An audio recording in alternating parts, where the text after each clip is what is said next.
Muito bem, meus amigos, vamos começando mais uma semana de fatos, informações e opiniões aqui na plataforma do YouTube, né? Você pode participar do canal deixando seu like, clicando no joinha, né? Você também pode se inscrever no canal. Claro, copiar o link, pode jogar aí nos grupos de WhatsApp, isso ajuda bastante. E claro, precisamos do apoio do empresariado local, né? Ou seja, do empresariado que tiver, né? Que sempre nos acompanha aí e gosta, né? Dos assuntos de direita, né? Porque temos aqui um canal independente e quando você tem um canal independente, você não pode ser a favor do sistema, não dá, né? Não tem como. E por você ser contra o sistema, no atual momento do país, você acaba encontrando problemas. Então é aí que a gente precisa do apoio do empresariado, né? Aquele que gera empregos, gera renda para esse país, né? Os empresários de bem desse país. Bom, vamos começando com as informações então, né? E pipocou nas redes sociais, na grande mídia não, né? Mas nas redes sociais, né? O Diário de Fauci, né? O Fauci enganou o Congresso e contava manchetes, né? Enquanto os americanos morriam. Do que eu tô falando? A militância de redação brasileira não deu uma linha sobre o escândalo que tomou as redes nos Estados Unidos no fim de semana. No sábado, dia 25 de julho, o senador Rand Paul, presidente da Comissão de Segurança Interna do Senado americano, tornou público o diário pessoal de Anthony Fauci, ou Fauci, né? 1.140 páginas de dezembro de 2019 a dezembro de 2022. Fauci foi o homem por trás dos lockdowns, do fechamento de escolas e da pressão pela vacinação obrigatória nos Estados Unidos, né? E que veio, né, parar aqui no Brasil também. O diário foi descoberto pela investigação do Congresso sobre a resposta americana à pandemia e agora Fauci está intimado a depor sob juramento na quarta-feira. O que as páginas mostram, primeiro, é um homem mais interessado na própria fama do que nos mortos. Ele registra as capas que ganhou, os perfis elogiosos, as bonecas com o seu rosto, a cerveja com seu nome. Em 21 de maio de 2020, escreveu que não era exagero dizer que era a pessoa mais famosa e comentada do país. Americanos morriam sozinhos em hospitais, idosos morriam sem ver a família e ele contava manchetes. Mas o narcisismo é o menor desses problemas, né? O diário mostra que Fauci mentiu ao público e ao Congresso. Em 26 de janeiro de 2020, ele já anotava que o mercado de Wuhan não era a fonte do vírus, apenas o amplificador. Em 1º de fevereiro, numa conferência com 12 cientistas, apenas 2 defenderam a origem natural do vírus. Nas palavras do próprio Fauci, o restante achava que a inserção deliberada era possível, ou seja, a manipulação do vírus em laboratório para deixá-lo mais transmissível. Ele registrou que Zheng Li trabalhava havia anos com ganho de função em coronavírus em Wuhan e escreveu: não podíamos simplesmente ignorar aquilo. 3 dias depois, 4 daqueles cientistas circulavam um rascunho do Proximal Origin, o paper que declarou implausível qualquer cenário de origem laboratorial. O mesmo paper que Fauci passou anos citando publicamente como ciência independente e que serviu de carimbo para tratar a hipótese laboratorial como teoria da conspiração. O motivo não é mistério. O laboratório de Wuhan recebeu dinheiro americano por meio de um subcontrato da EcoHealth Alliance, financiada pelo instituto que o próprio Fauci presidia. Quem investiga a origem do vírus acaba investigando quem pagou a conta. E mentiu também sobre a letalidade. Em 8 de dezembro de 2020, anotou no diário que a taxa de mortalidade era mais próxima de 0,2% e 0,3% do que de 2%. 20 dias depois, em editorial assinado com a Lynn Redfield, no New England Journal of Medicine, escreveu que a taxa poderia ser 1% letal. Em 11 de março, diante do Congresso, disse que a mortalidade ficaria em torno de 1%, 10 vezes a da gripe sazonal. 3 a 5 vezes o número que ele mesmo tinha escrito em particular. Foi com esse número inflado que se fechou escola, se fechou comércio e se destruiu a vida de milhões de pessoas. Paul acusa ainda Fauci de ter orientado subordinado a destruir registros federais. A imprensa continua tratando Fauci como divindade inquestionável. O diário o coloca em terreno criminal. Biden entendeu isso antes de todo mundo. Em 20 de janeiro de 2025, nos minutos finais do mandato, assinou um perdão preventivo cobrindo qualquer crime federal cometido por Fauci de 1º de janeiro de 2014 até aquela data. Ninguém perdoa preventivamente quem não tem o que esconder, e o diário deixa isso claro, né? E o Fauci-gate, né? Tá sendo chamado, né? Os e-mails trocados, né? O homem forte da saúde de Joe Biden, né? Atrasaram as pesquisas sobre Covid. E os tratamentos preventivos que poderiam ser feitos com a cloroquina, com a ivermectina, com a azitromicina, que até no começo a azitromicina chegou a ser usada, né? Poderiam ter salvado muitas vidas, né? Muitas vidas. E ele preferiu passar a narrativa de que a cloroquina e a ivermectina não tinha segurança, né, científica, não tinha comprovação científica de que poderia evitar mortes. Enquanto que muitos médicos estavam, né, fazendo o trabalho preventivo, foram proibidos de fazer, foram perseguidos pela mídia, pela polícia, né? Essa agenda, né, vamos dizer, desse diário, vamos dizer que é uma agenda do Fauci, ela se espalhou. E aqui no Brasil foi adotada rapidamente, principalmente pelo pessoal da esquerda, né? Médicos militantes, políticos militantes da esquerda, enfim, né? Aqui no município de Ponta Porã nós tivemos o lockdown, polícia indo atrás de estabelecimentos aí que estavam abertos para fechar, né? E hoje, e quando o Bolsonaro falava que era primeiro tinha que se preocupar com a economia, né? Se preocupar com os idosos e com a economia, porque o país iria quebrar, muita gente ia passar fome, e foi o que aconteceu. Se não fosse o governo Bolsonaro, a miséria teria tomado conta naquela época de pandemia, graças à sua equipe de governo, a sua decisão, né? Ele conseguiu ajudar muitas empresas e pessoas, né? Porque foi ali que a ajuda, né, que seria o Bolsa Família, veio a ficar em R$ 600. E ela foi mantida, né, em R$ 600 depois. E algumas medidas ele não estava de acordo. E ele também não obrigava ninguém a tomar vacina, né? Ele não queria que fosse obrigatório, enquanto que os demais órgãos de defesa sanitária, vamos dizer assim, médicos, prefeitos, governadores, queriam obrigar a tomar vacina. Aqui em Ponta Porã, muita gente faliu por causa dos lockdowns, né? Ficou comprovado que o lockdown, na verdade, disseminava mais a doença do que se estivesse ao ar livre.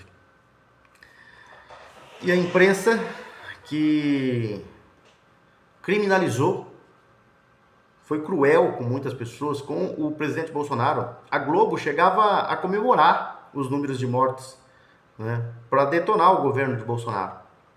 Não vão pedir desculpa, não vão pedir desculpa. Eles agiram como criminosos. Eu estou falando isso faz tempo, desde a época da pandemia, que os jornalistas que apoiaram e apoiam hoje até o sistema são tão criminosos quanto eles, né? Eles foram criminosos na tentativa de detonar o presidente Bolsonaro. Quem é que não se lembra, na campanha, a apresentadora do Jornal Nacional e o William Bonner atacando diretamente o Jair Bolsonaro, tentando jogá-lo contra a parede, acusando de muitas coisas sobre a pandemia, agindo com ironia, com sarcasmo, né?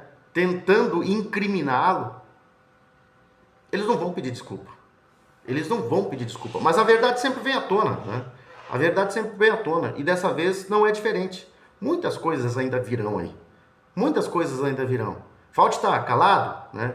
Ele não está... ele está fazendo o uso do direito de permanecer calado, né? Mas vai acabar sendo condenado por alguma coisa. Biden perdoou ele, né? Antes de qualquer coisa. Deu perdão presidencial a ele. Mas, né, a verdade está vindo à tona. E agora a gente sabe que ivermectina e cloroquina, eu não tomei a vacina. E quando eu peguei a Covid, eu tomei a azitromicina, né?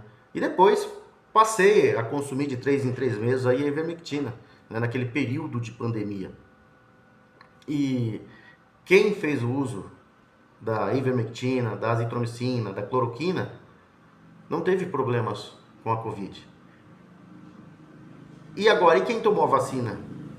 E os muitos problemas que estão surgindo, que surgiram aí de jovens que morreram de AVC, ataques cardíacos, sem explicações científicas, né? E muita coisa errada, né? Por isso que eu falo e vou afirmar sempre que os jornalistas que defenderam o lockdown, que defenderam a vacina, são criminosos, genocidas, como eles gostavam de chamar o presidente Jair Bolsonaro. Eles são os verdadeiros genocidas.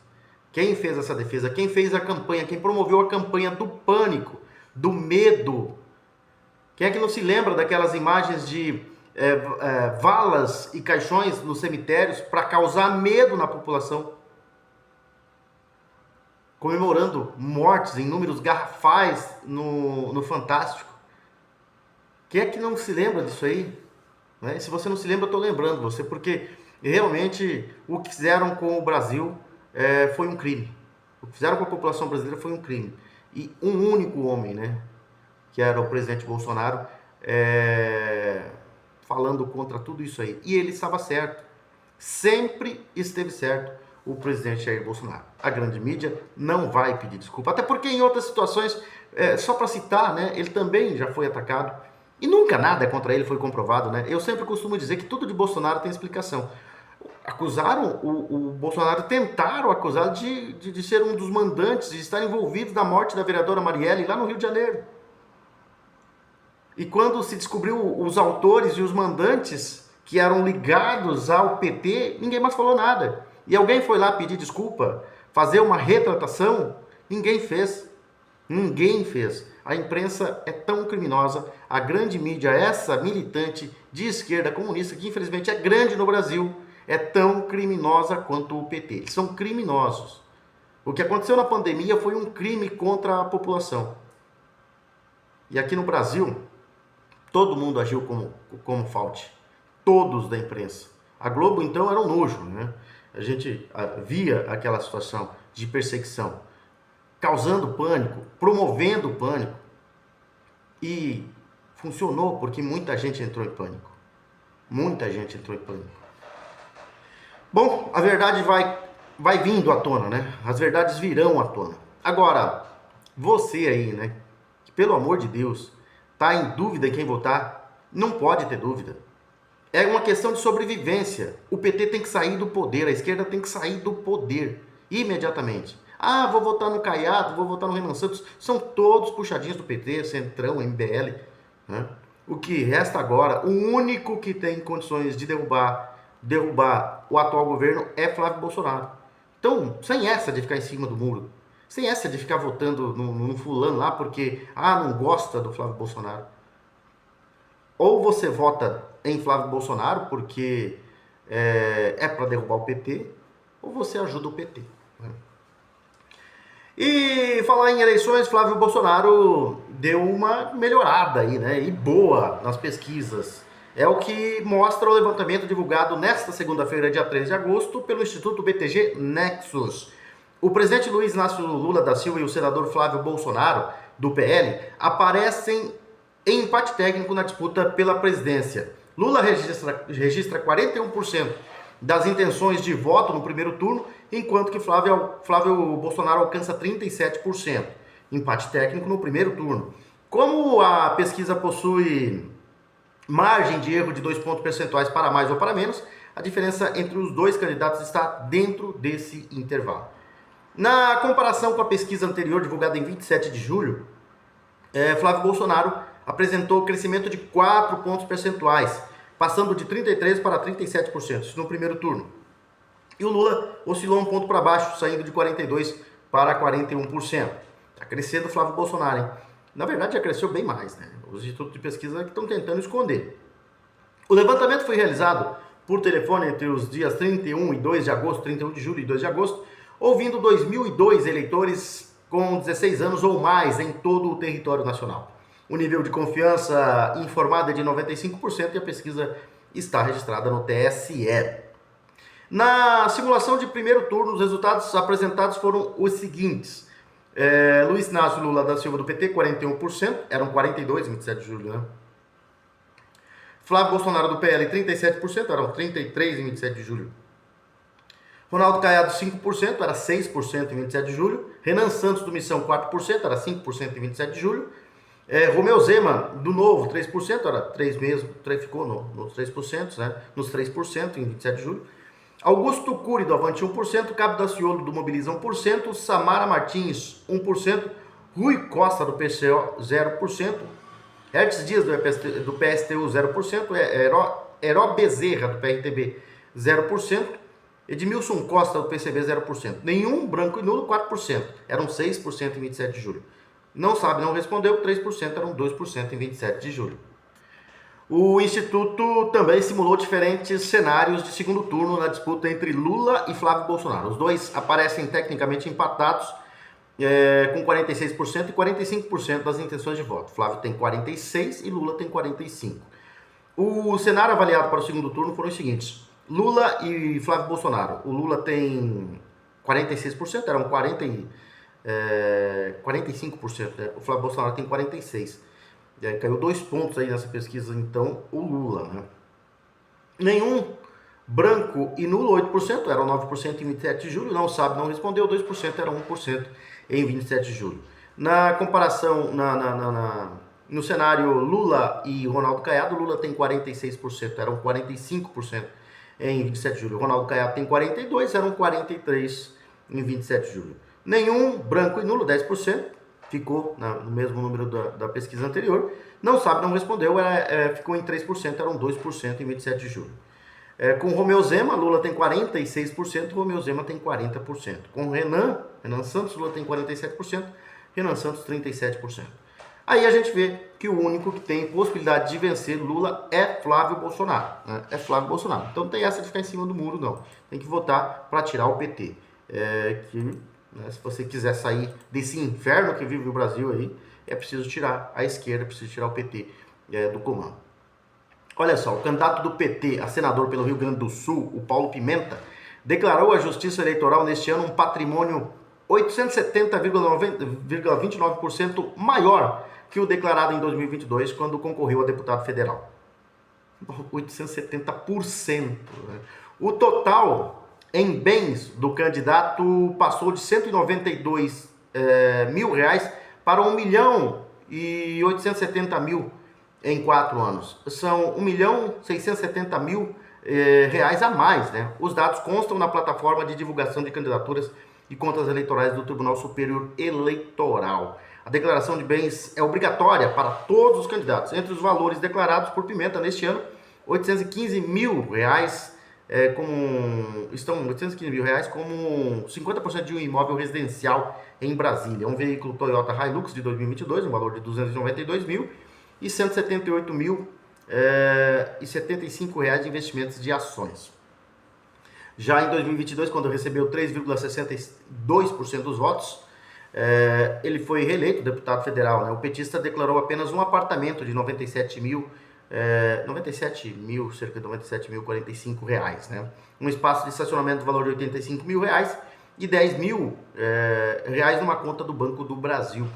Pimenta é deputado federal pelo Rio Grande do Sul desde 2003, né? É o atual líder do governo Lula do PT na Câmara dos Deputados, foi ministro-chefe da Secretaria de Comunicação Social da Presidência da República e atuou em 2024 como ministro-chefe da Secretaria Extraordinária da Presidência da República de apoio à reconstrução do Rio Grande do Sul, em qual não ajudou nada, né? E depois que passou pela SECOM, pela Secretaria de Reconstrução, que não ajudou em nada o Rio Grande do Sul, o patrimônio do Pimenta cresceu 870%. Dúvidas que você precisa tirar essa gente de lá? Tem que tirar, não tem jeito, é preciso tirar. Pelo menos 13 pessoas morreram na queda de um avião de pequeno porte que transportava turistas para um sobrevoo das linhas de Nazca, um dos principais patrimônios arqueológicos do Peru. O acidente ocorreu na tarde de sábado, pouco depois da decolagem do aeroporto de Pisco, no sul do país, e as causas ainda estão sendo investigadas. Segundo o Major Jorge Andrade, da Polícia Peruana, as vítimas são 11 passageiros e 2 tripulantes. Pela gravidade do acidente, não há sobreviventes, foi o que afirmou o oficial da imprensa. E, rapaz, quando eu falo para você que o petismo é uma doença, tem muita gente que não acredita, mas é. Olha só, a Raquel Sherazade, né? Ela era uma jornalista, vamos lá, equilibrada, né? Tinha uns editoriais até bons, e aí virou petista. E aí virou a cabeça, virou militante. Mas militante, assim, é daquelas de boteco, né?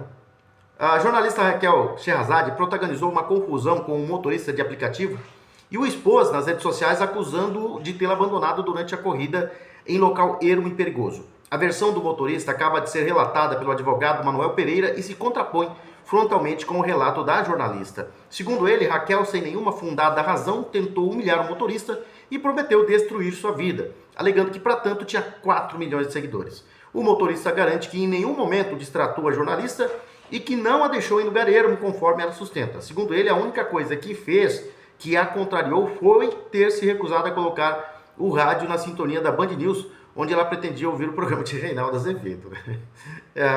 Eu, se fosse motorista, também não iria ouvir. Por outro lado, além da ameaça de destruir a vida do rapaz, Raquel teria o submetido a inúmeros episódios de humilhação, dizendo, inclusive, em tom de menosprezo, que ele nunca iria deixar de ser Uber, né? É isso aí, ó. Virou uma militante de esquerda. É nesse nível que a pessoa se transforma aí, né? O tal do petista, né? É desse jeito aí. E para sair disso é difícil, hein? Muito bem, vamos com as informações. Aliás, vamos falar dos nossos anunciantes, né? Vamos lá falar da Coop Home Office, né? Que vem aí com um projeto fantástico e moderno para Ponta Porã. A perfeita integração entre casa, escritório e lazer. Inovador, moderno, arrojado, perfeito. A Coop Home Office é um empreendimento único e exclusivo que chegou para mudar o conceito de morar e empreender em Ponta Porã. Versátil, completo, confortável e projetado com a melhor infraestrutura tecnológica e de segurança, né? O Coop Home Office é realmente perfeito. Perfeito para você que quer dar um upgrade na sua empresa e assim alcançar novos tempos. Perfeito para você que pode adquirir uma laje inteira para realizar um grande projeto. Perfeito para você que deseja conciliar casa, empreendedorismo e mais tempo para a família. E perfeito para sua família que merece sempre mais conforto, segurança, lazer e qualidade de vida. Coop Home Office. Venha morar, empreender e ser feliz em Ponta Porã. É a Coop, incorporadora e construtora, que tem seu prédio localizado ali na rua Deputado Aron Moreira, no quarteirão entre a Avenida Brasil e a rua Antônio João, no centro de Ponta Porã. O prédio está ficando bonito, quem passa por ali está vendo que já está sendo terminado. São mais de 4 anos aí de obras ininterruptas e que põe o prédio aí já prestes a ser inaugurado. Você pode conhecer esse moderníssimo prédio visitando o prédio, porque a central de vendas está ali no térreo do prédio já. Por isso que eu estou falando, está em fase de conclusão, está quase terminando. Ali você vai encontrar, né, os excelentes profissionais da central de vendas da Coop Home Office. Eles vão te receber lá com todo carinho, com toda a presteza, vão te mostrar como é que vai ser o funcionamento do prédio a partir de sua inauguração, vão te mostrar a planta do projeto, vão te mostrar todo o projeto e, claro, vai mostrar para você que é perfeitamente possível você realizar o sonho de adquirir um apartamento nesse moderno prédio. São apartamentos de 43 a 259 metros quadrados que ainda tem à disposição. Poucos, mas tem. E as salas comerciais todas já foram comercializadas, todas já foram vendidas, salas comerciais a partir de 23 metros quadrados, né? Então, você ainda pode realizar o sonho de ter um apartamento nesse moderníssimo empreendimento da Coop Home Office. A Coop Home Office que vem para Ponta Porã para deixar a cidade mais bonita e para deixar a nossa princesinha dos Hervais ainda mais moderna.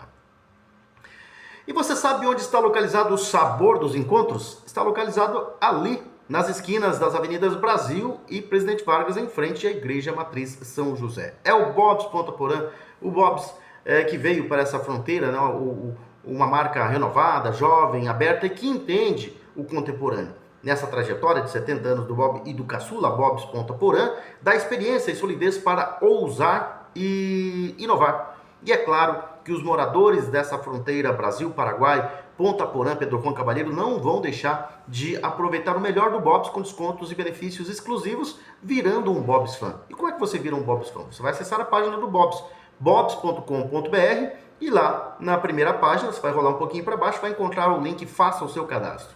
E ali você vai preencher os dados e gerar cupons, né, para participar no resgate de várias promoções. 15%, por exemplo, no Chocola Tudos, né? Você vai experimentar mais chocolate, mais cremosidade, mais sabor com 15% no resgate de cupons ali. No resgate de cupons também você pode participar dos trios clássicos com picanha e costela com 10% no resgate dos cupons, né? Tem aí o trio Double Cheese com costela e picanha e o refrigerante e a batata, né? Tem o trio Cheddar australiano com costela e picanha, batata e refrigerante. E o trio Big Bob com costela e picanha, batata e o refrigerante. E 10% no resgate dos cupons. E claro, você tem muita coisa aí, né? No cardápio de sanduíches, por exemplo, você vai encontrar várias delícias do Bob's Ponta Porã. Por exemplo, o Big Bob picanha e costela, delicioso. 2 hambúrgueres suculentos, combinados de cortes especiais de picanha e costela com 100 gramas cada, né, combinados com queijo processado sabor prato. Double Cheese picanha e costela, delicioso também. Cheddar australiano, picanha e costela. O Bob's Classic, o Bob's Salad, o Bob's Classic duplo, o Bob's Salad duplo, Chicken Filé Júnior, o Baconzudo Chicken Crispy, o Bob's Bacon de responsa, o Big Bob, o Cheddar australiano. Você vai encontrar lá também o Double Cheese, o Mega Double Cheese, delicioso, Chicken Filé, o Chicken Bacon de responsa, o Crispy Bacon, Bob's Costela, delicioso, mais delicioso ainda o Bob's Costela, 2 queijos e bacon, o Chicken Crispy, Bob's Burger e o Bob's Cheddar, além do Cheeseburger. Ó, só delícias lá no Bob's Ponta Porã. Mais uma vez, o endereço do Sabor dos Encontros está localizado ali nas esquinas das avenidas Brasil e Presidente Vargas, em frente à Igreja Matriz São José. Ali está localizado o Bob's Ponta Porã, que veio para essa fronteira Ponta Porã, Pedro Juan Caballero, Brasil-Paraguai, para fazer, né, a alegria dos moradores de Ponta Porã e Pedro Juan Caballero. Seguindo com as informações, e o governo Lula, ele não para de provocar o Trump, né? Mais uma provocaçãozinha. O governo Lula abriu as portas de Brasília para Luiz Gerardo Redes Ribeiro. Quem é? É o general venezuelano sancionado pelos Estados Unidos e ligado à estrutura de repressão do regime de Nicolás Maduro. O Ministério da Defesa informou não haver impedimento ao credenciamento e o Itamaraty comunicou a autorização para que ele atue como adido, né, militar da Venezuela no Brasil. É mais uma provocaçãozinha. Ele está provocando, né? Ele sabe que é só dessa forma que ele pode tentar angariar alguma coisa, né? Ele acha que isso vai dar voto para ele. Está redondamente enganado, mas ele acha que vai. Redes Ribeiro integrou o comando da Guarda Nacional Bolivariana, força que, segundo o Departamento do Tesouro dos Estados Unidos, liderou a perseguição contra opositores após as eleições venezuelanas de 2024. O órgão americano relata prisões arbitrárias, violência contra manifestantes e agressões contra menores durante a repressão promovida pelo regime chavista. O general foi incluído na lista de sancionados em novembro daquele ano. O episódio não é isolado. Desde que voltou ao poder, Lula retomou relações com o chavismo e recebeu Nicolás Maduro com honras em Brasília. O governo brasileiro também evitou aderir inicialmente a uma declaração assinada por 55 países contra as violações cometidas pela ditadura de Daniel Ortega na Nicarágua. É um governo que só apoia a ditadura, né? Não é de hoje que a política externa de Lula mantém as portas abertas para ditaduras e regimes extremistas. Ao permitir que um general ligado à perseguição de opositores exerça uma função oficial no Brasil, o governo deixa claro, mais uma vez, de que lado escolheu ficar. Está do lado dos regimes autoritários e não daqueles que lutam por liberdade e democracia. Sempre foi assim e não vai mudar. O senador Cleitinho Azevedo, do Republicanos, anunciou que não vai disputar o governo de Minas Gerais. O anúncio foi feito em vídeo divulgado pelo partido nesta segunda-feira, ao lado do presidente nacional do Republicanos, deputado Marcos Pereira. e do presidente estadual da sigla, Euclides Petersen. No vídeo, Cleitinho atribuiu a decisão a questões pessoais e ao momento vivido por sua família depois da morte do irmão. Segundo ele, não adianta entrar numa campanha agora do jeito que está, né, e que precisa se recuperar e cuidar de si. Né? O irmão mais novo do senador, Matheus, morreu em 18 de julho, vítima de leucemia. Até então, o parlamentar não se apresentava como pré-candidato a governador. Segundo Pereira, o republicano discutia a candidatura havia meses e deu ao senador toda a oportunidade para concorrer. O dirigente afirmou ainda que o partido conversou com possíveis aliados como PL, União Brasil e progressistas. E ainda no vídeo, Pereira afirmou que a desistência ocorreu por iniciativa do senador. O Cleitinho tomou decisão espontaneamente e tem uma decisão pessoal. Também declarou que o partido ofereceu todas as condições e as oportunidades, mas que o senador não está bem. Ao confirmar a desistência, Cleitinho afirmou que vai continuar exercendo o mandato no Senado. Disse que nesse momento, pela circunstância, não tem como entrar na campanha sem se cuidar primeiro, né, e cuidar de sua família. O senador também disse que o povo mineiro o fez liderar as pesquisas e voltou a pedir perdão por não disputar a eleição. A decisão encerra semanas de indefinição sobre a candidatura do senador e líder das intenções de voto ao Palácio Tiradentes, nas principais pesquisas. Na última quarta-feira, o Republicanos havia afirmado em nota que Cleitinho não seria o candidato ao governo mineiro. Horas depois, o senador assegurou em coletiva de imprensa que seria candidato.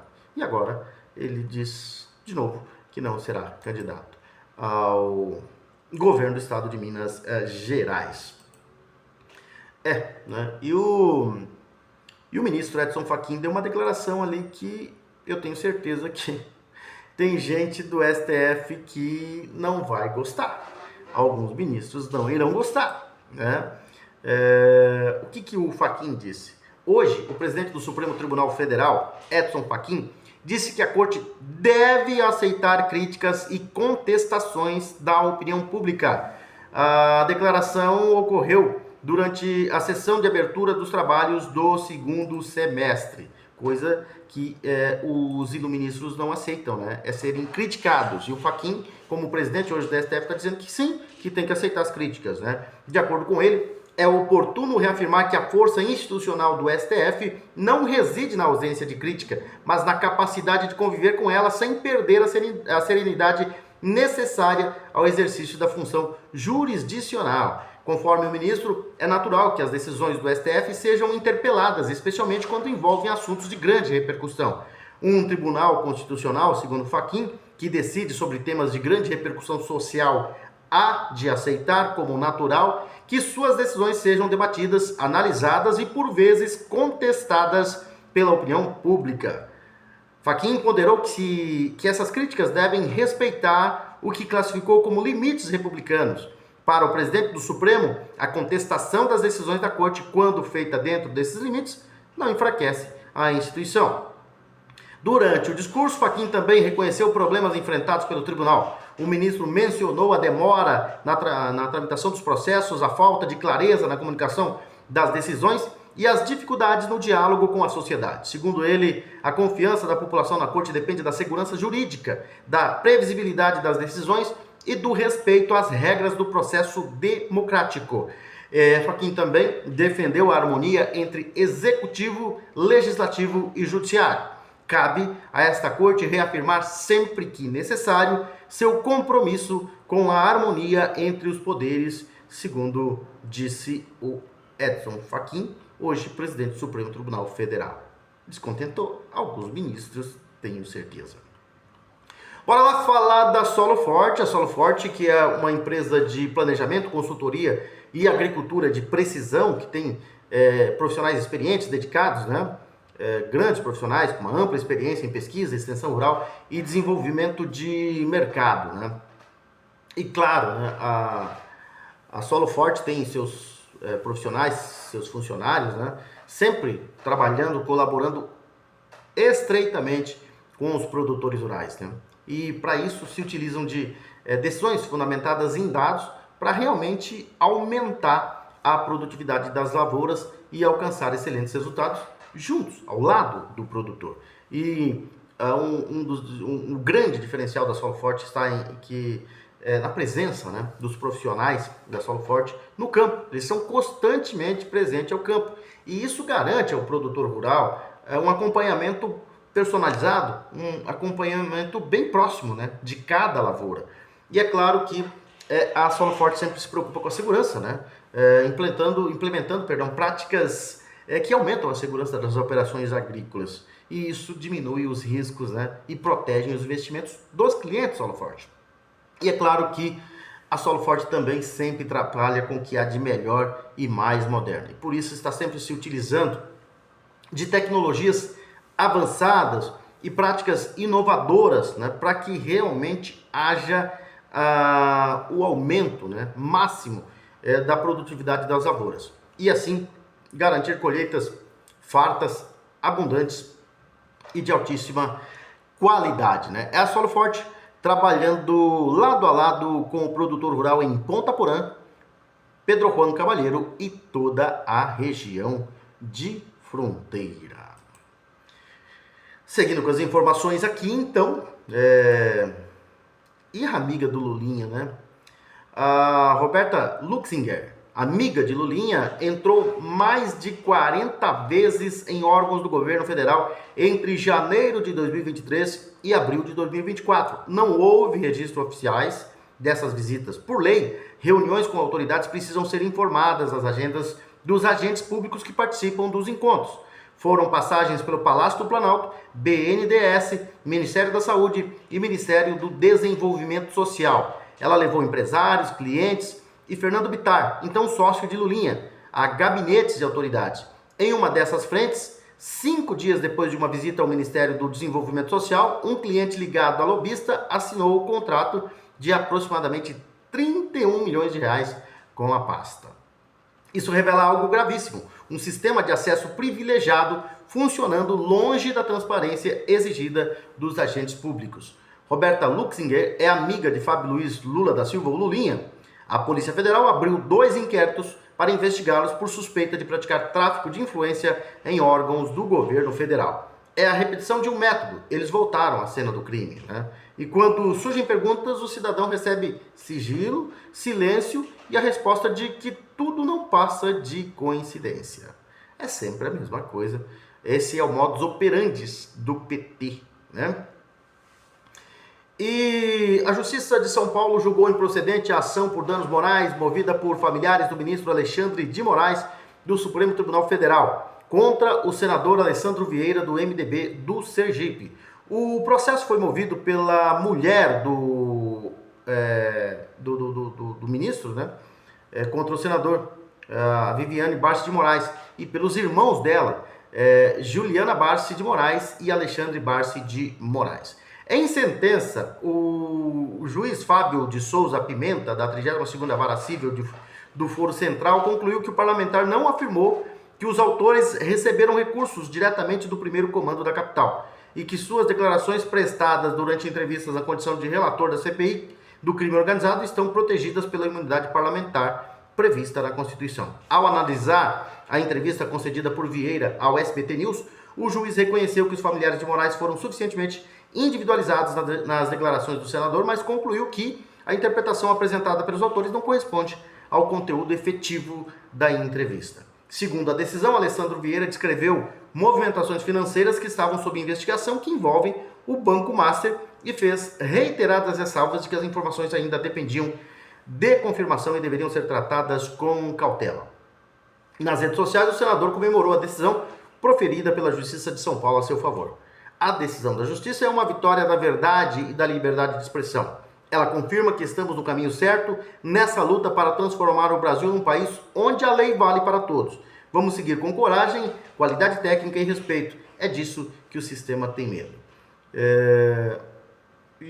Na sentença, o juiz afirma que não é possível verificar que as falas do requerido tenham efetivamente vinculado os autores ao recebimento direto de valores provenientes de organização criminosa. Para o magistrado, a entrevista tratava da hipótese de que o Banco Master teria movimentado recursos investigados e remunerado serviços advocatícios contratados sem nenhuma afirmação de que os familiares do ministro soubessem da origem ilícita desses valores ou tivessem recebido dinheiro diretamente de alguma facção criminosa. O magistrado ressaltou ainda que o próprio senador fez diversas advertências durante a entrevista para evitar conclusões precipitadas. destacando trechos em que Vieira afirmou estar conduzindo as apurações com muita cautela, que não é razoável dizer agora que essa circulação de recursos é ilícita e que seria necessário aprofundar as investigações para não cometer injustiças. Para o juiz Fábio Souza Pimenta, essas ressalvas reforçam que não houve acusação direta contra os autores.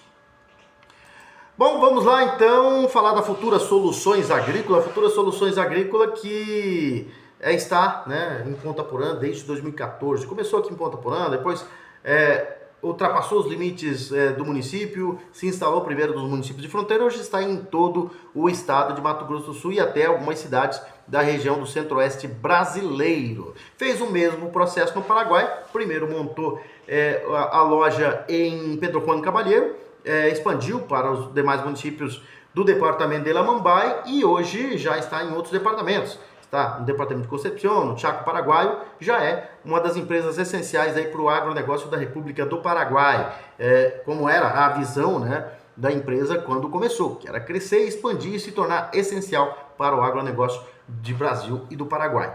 E a Futura Soluções Agrícolas é o distribuidor oficial da Eurofilt, né? A Eurofilt é uma empresa especializada em fabricação de filtros de alto desempenho para diesel. Está presente em mais de 12 países e a Ponta Poranense Futura Soluções Agrícolas é o representante aqui para o estado do Mato Grosso do Sul, né? E claro, né, como o objetivo é sempre levar as melhores soluções ao homem do campo, a Futura Soluções tem em seu pátio, né, uma ampla e grande e moderna, né, um moderno pátio com máquinas e implementos agrícolas de grande precisão, né, para realmente ajudar o produtor rural na sua propriedade, que ali ele tenha ganhos, né, com as soluções da Futura Soluções Agrícolas. A Futura Soluções Agrícolas está presente ali na rua Lino do Amaral Cardinal, no bairro Júlia Cardinal, ao lado da rodovia BR-463. Está presente também na Ruta Quinta, no quilômetro 5 da Ruta Quinta, em Pedro Juan Caballero. E quem está conosco também é a Baturité Conveniências, ali na rua Baltazar Saldanha, em frente a Gessul, já na divisa com a Escola Estadual Dr. Miguel Marcondes Armando. Ambiente familiar, você vai ser bem recebido lá pelo Carlinhos Dalzáquer e seus familiares. Você vai tomar aquela cervejinha gelada ali, né? Depois do expediente, levar aquela resenha, né? Fazer aquela resenha com o povo do trabalho, depois do expediente. Você pode tomar um bom vinho também, nós estamos no inverno, vinho é sempre uma boa pedida no inverno. Tem vodka boa, conhaque bom, uísque bom. Tem aquela cachaçinha de Minas também. Aquela, para quem gosta de cachaça, sabe que as cachaças mineiras são uma das melhores do Brasil. Dá até água na boca, né? O Carlinhos Dalzáquer diz que tem vários sabores lá na Baturité Conveniência, mas as que mais saem são as puras e as raizadas, né? São as pinguinhas mineiras que tem lá na Baturité Conveniências, né? E para aquelas pessoas que não gostam da bebida alcoólica, para criançada, tem ali as mais variadas marcas de sucos e refrigerantes, além de doces e salgados. Aquelas pessoas que não gostam de enfrentar as grandes filas dos supermercados, né? É só chegar lá na Baturité Conveniência, uma conveniência bastante surtida, que com certeza você vai chegar lá e encontrar o que você precisa, tá bom? Bora lá para as informações esportivas, falar de Copa do Brasil. Copa do Brasil teve 3 jogos no sábado, todos 0-0. Vasco e Fluminense 0-0, Atlético Mineiro e Juventude 0-0 e Santos e Remo 0-0. Aí depois nós tivemos no domingo, 0-0 também, Chapecoense e Cruzeiro. Depois o Palmeiras ganhou do Fortaleza por 3-0. O Mirassol empatou com o Grêmio em 1-1 e o Internacional, com muita reclamação do Corinthians em relação à arbitragem, ganhou do Corinthians por 2-0. Jogos da volta, né, já nesta terça-feira, terça e quarta-feira, né? Nós teremos amanhã Remo e Santos e Juventude e Atlético Mineiro. Teremos já na quarta-feira Cruzeiro e Chapecoense e Grêmio e Mirassol, além de Fluminense e Vasco. Na quinta-feira tem Corinthians e Internacional e Vitória e Atlético Paranaense, né? E hoje ainda o Atlético Paranaense enfrenta o Vitória pelo jogo, pelo jogo de ida, né, das oitavas de final da Copa do Brasil. Na Série B, segunda divisão, nós tivemos a 20ª rodada encerrada no fim de semana, né? Deixa eu ver aqui qual que foram os jogos. Aliás, não sei se nós tivemos... Acho que nós não tivemos rodada nesse final de semana, não, né? Da segunda divisão. Então tá parada a segunda divisão também. A quarta divisão também tá parada. No próximo final de semana nós teremos aí os jogos da quarta divisão do Campeonato Brasileiro. São essas as informações por hoje. Nós voltaremos, se Deus quiser, amanhã com mais informações aqui no canal Fatos, Informações e Opiniões com Ed Moreno. Grande abraço a todos, fiquem com Deus e até amanhã, se assim Deus nos permitir.